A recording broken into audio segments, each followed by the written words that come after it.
May the words of my mouth and the meditations of all our hearts here be acceptable in your sight, O God, our strength and our Redeemer.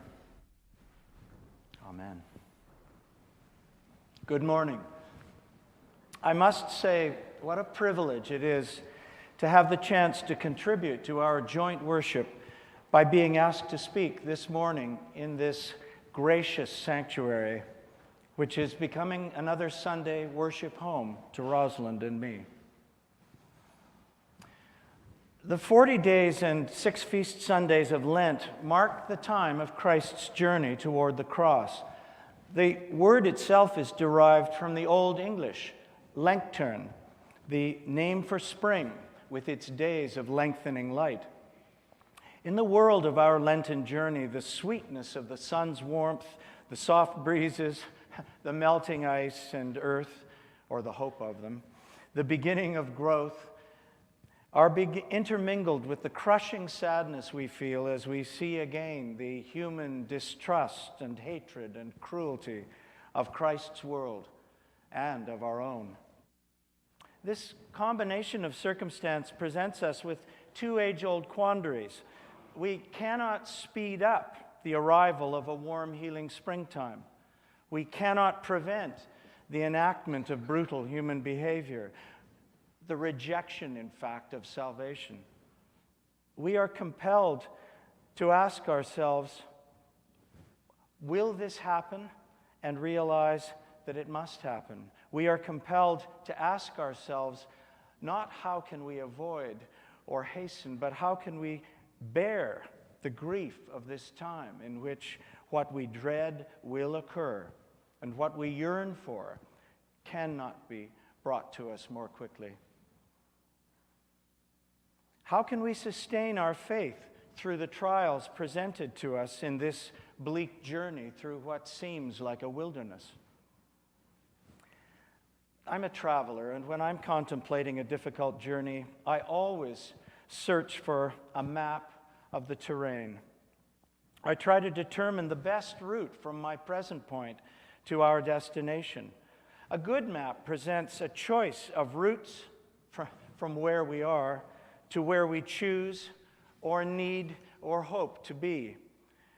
A good map clarifies the obstacles we travelers will encounter on the way, but of course there are different kinds of maps with different sorts of utility.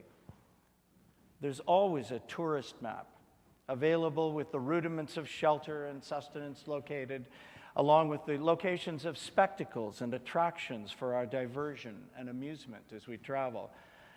But that tourist map is not always to scale, and it's often illustrated with simplistic cartoons and advertisements. In Lent, we do not want to be tourists.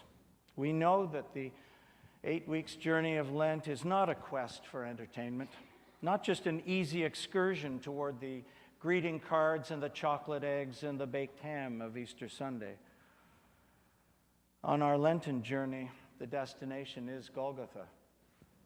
And who would wish for entertainment or distraction or efficient speed on that journey to that bleak point in the landscape? Who would wish to make that journey in a swift, direct line? Perhaps we need a different sort of map. We need a map for a more complicated and rigorous journey, an accurately drawn replication of the entire landscape with its orientation to the compass bearings, especially true north, to guide us.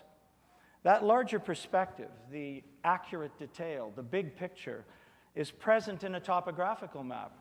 A topo map helps us to plan our journey more efficiently so that we can achieve our arrival with precision. Its contours clarify the features that await us on the journey: valleys, mountains, ridges, beauty spots, and obstacles, and helps us prepare to be open to a complexity of different experiences that we'll encounter on the days of our journey. Well, as I looked for a contour map, a topographical map of Lent, I began to reread not Isaiah, not Luke, but Mark. And the Gospel of Mark, I realized, contains a vision that reminded me that my experience of the last 3 months suggests to me a third kind of traveler's map. I've been involved in a journey since last August that some of you are familiar with, directing a play on the Domino Theater stage.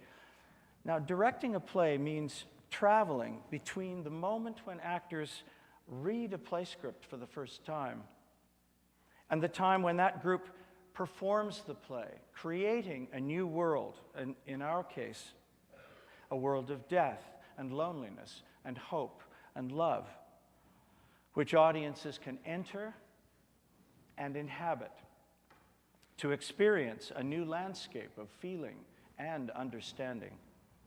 In this journey, our map is the script, and the journey is a recreation of the ideas and emotions which the script's words contain. The theatrical map, in which exploration of the script yields meaning and performance creates shared understanding, helps me think in a more precise way about our Lenten journey.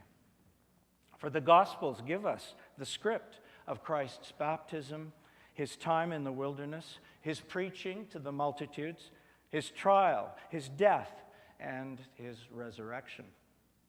To me, Mark's Gospel is the most compellingly real account.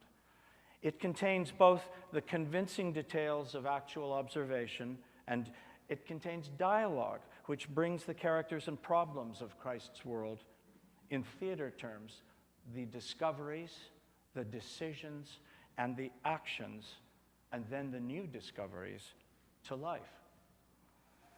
The moments when Jesus healed, the moments when he taught in the synagogues, his encounters with the judges and arbiters who tried so hard to discredit him or trick him into rule-breaking behavior, his sermon preached from a small boat to the crowd gathered on the shores of the lake at Galilee, his journey of transfiguration up the mountain with Peter, James, and John, his repeated command to the recipients of his healing and to his disciples that they must tell no one of what they had witnessed. And, of course, the moments in which they each and severally disobeyed Christ, needing to proclaim what they had witnessed, their weakness putting him in increased danger. His banishment of the moneylenders from the temple, the efforts of the chief priests and doctors of the law to find means of destroying him, the Last Supper, the sacramental gifts of bread and wine, the betrayal, the arrest, the trial, the crucifixion, the entombment, the discovery of the stone rolled away, and the empty tomb. Now, this is a script that challenges us to recreate Christ's journey, to speak and listen to all the voices of the sick, of the judgmental, of the disciples, of Christ himself. This map makes the theatrical journey of Lent exhausting and humbling. We cannot relax in sober ease knowing that the Easter resurrection means there will be a happy ending. Actors know that the contours of the journey are flattened, the tension of discovery erased when the ending is played from the beginning. When an actor uses a script map to become a character who performs the end at the beginning, from the beginning, there's only one emotion to express, one attitude to experience. I have to tell you that Bernard Shaw caught this problem when he said of Elizabeth Bergner's performance of St. Joan, she was half burnt when she first came on. For the audience, a story, even one of grief, becomes tedious and unwatchable in its monotone monotony. The true requirement in using a script, a story, as a map for the journey of recreation and resurrection is that one has genuinely to become a traveler. This script map of Lent, challenges us to live in the moments of the people's astonishment and acclaim, the disciples' reverence, the moments of the priests' and lawyers' hatred, the moments of Judas's betrayal, the trial, the death, the resurrection. This map enables us to walk the path of the journey as participants in the drama of the landscape, the time, the characters. It lends real weight to the personal Lenten sacrifices we ask of ourselves.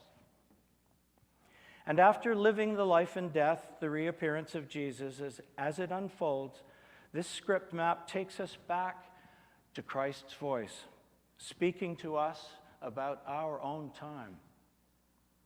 As Jesus asks in the 8th chapter of Mark's account, "If anyone would come after me, let him deny himself, let her take up her cross and follow me. For whoever would save her life will lose it. And whoever loses his life for my sake and the gospel's will save it.